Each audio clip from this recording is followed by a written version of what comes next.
With YouTube demonetizing independent media, please consider becoming a patron today for just $1 per month. Link below.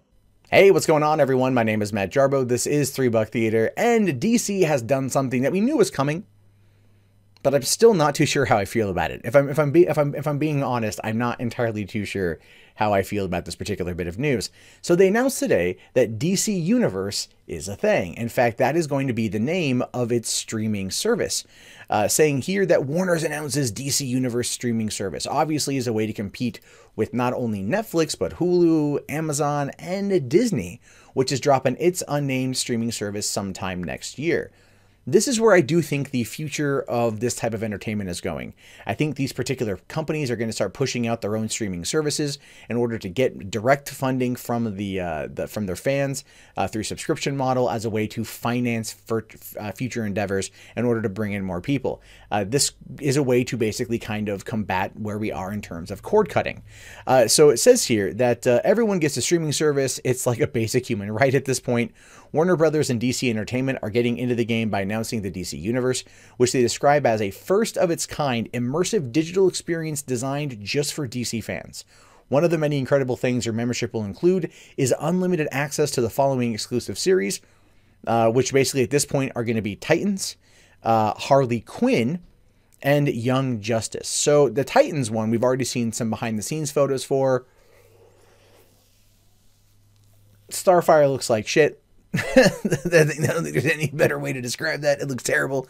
Harley Quinn getting a spin-off series that not star, if it doesn't star Margot Robbie, then you're just wasting time. But at the same time, what you have to understand about all this too is it also boils down to merchandise, right? It boils down to merchandise. Right now, the top two sellers for merch for the DC is Batman and then Harley Quinn. And so pushing Harley Quinn hard in a number of mediums is going to be a good way to keep that brand afloat, as well as keep some of that cheddar coming down the pipeline. And I think that's what we're going to be seeing here with this. Additionally, you've got Young Justice Outsiders. I don't know much about that one. But I mean, it's Young Justice. It's going to be, it's going to probably be fine. All right, but I guess the question I have is, what about the CW shows? Are they going to start winding down that franchise, winding down that whole universe as a way to bring them over to this? And I know that they're popular on the CW, but ultimately I would start making that merge. I would find a way to get out of that contract or end that contract or not renew it, and then move them over to this service. That ultimately, I think, is the best course of action, rather than creating a whole bunch of new content and trying to get people in that way. Star Trek Discovery has done well for CBS All Access, but not as well as they've wanted it to. And so they're giving it a season 2. We'll see what happens. But anyway, it goes on to say here that you can sign up at the website, which is dccomics.com/DC Universe. You can go there. We'll check that out now here in a second. But also, this is interesting. They just announced that they are going to be making a live-action Swamp Thing series that will be produced by James Wan. And the thing is, Wan is a Fast and Furious 7 was great. Aquaman, I'm hearing good things about.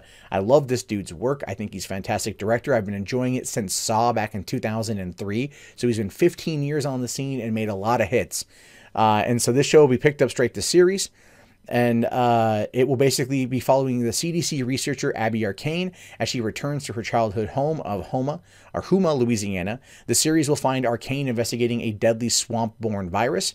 There, she develops a surprising bond with scientist Alec Holland, only to have him tragically taken from her.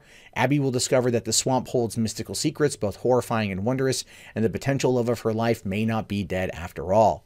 So you've got that. You got also a series here called Metropolis, a live-action drama set in the so-called city of tomorrow before the arrival of Superman. The series will follow Lois Lane and Lex Luthor as they investigate a world of fringe science and expose the city's dark and bizarre secrets.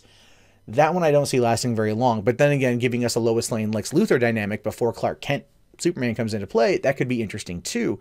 But at the same time, I'm a little bit concerned, mostly due to the fact that DC's kind of branched out a little bit. Look at Powerless, right? Half-hour scripted sitcom about people who worked in Wayne Enterprises. None of them had any powers. They were the people you would see drawn in the background, avoiding the calamity and chaos around them when superheroes and villains showed up to fight. That being said, the show was actually pretty funny, but NBC didn't really give it a lot of time. They gave it one season. They never even, I think, finished airing it. So the first 13 episodes never all went to air. And that's a problem because there were people out there that enjoyed it, but this kind of show could find a home on this particular streaming service. Now, it all does boil down to how much it costs, which I'm going to go on a limb and estimate will be about $10 a month to start, maybe a little bit less. CBS All Access is $7 a month, I think, with ads. But the way the Hulu model is, it's $8 a month for regular or $12 a month with no ads, which is what I currently have on there. And that's okay. You know, I mean, people are going to start expanding outward into more streaming services as more and more people cut the cord. 10 years ago, not even 10 years ago, 7, 8 years ago, it was 2 million people a year were cutting the cord. Now it's 10 million people a year. It's increasing exponentially. Data, these type of services are really being utilized. Warner's has gone down this path before, back when they pulled a lot of their movies off of Netflix and they decided to do their own $10 a month streaming service that no one ever talked about, ever. So as a result of that, it just kind of went away. I don't know if it's still there. I have no idea. Neither do you, and no one cares. It's the whole point. We've seen many different companies try to do this kind of thing before, but while Disney has got all of their content from ever that's going to go on their service, and that's clearly going to be a hit, this DC universe creating only DC-based content is interesting. It's very niche, and it could actually get themselves a very, very, very large dedicated fan base of the DC fanboys and fangirls to come on in and pay for the monthly service, which would then do well. And since superhero stuff for DC does well on cable, on like TV, and not so much the movies, if they're creating these shows, that's actually going to be a really solid way for them to get people in the front door. And if they like it and the price is good enough, they'll stick around and they'll keep that monthly subscription coming, which is then just money in the bank. So I don't know. I'm cautiously optimistic, and just as a way to check it out, I'm probably going to sit there and pay for the service myself, at least for the first couple months, to see how I like it and to see whether or not they give me everything I want. And I'm pretty sure the DC Universe is also going to have, I'm speculating here, I'm going to say they're probably going to have all the Batman animated series, Superman, Justice League, Batman Beyond. Maybe we can push them to get some more Batman Beyond. Maybe. You bastards. Maybe all of the DC animated movies. I can finally catch up on those that I haven't seen. Those are really popular too. So yes, all of that ancillary content on top of these shows created specifically for the DC Universe streaming service will only add value. Because tell me this, riddle me this. Would you not pay for a service that gave you access to the Batman animated series, all episodes, streaming?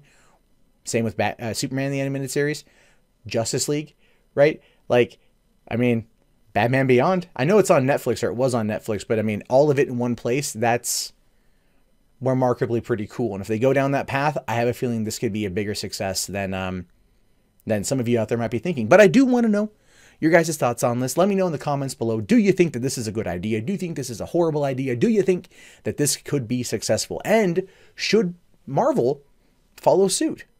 I know that all that stuff's going to be on the Disney side of things, but that's a lot of content to kind of sift through. But if Marvel decided to create their own streaming service, or Star Wars, or any other fandom, which one would you want to see? Let me know in the comments. My name, of course, is Matt Jarbo. This has been 3 Buck Theater. If you haven't already, please thumbs up the video, subscribe to the channel, check back often for more content from me. In fact, if you want to watch more content, you can do so right now.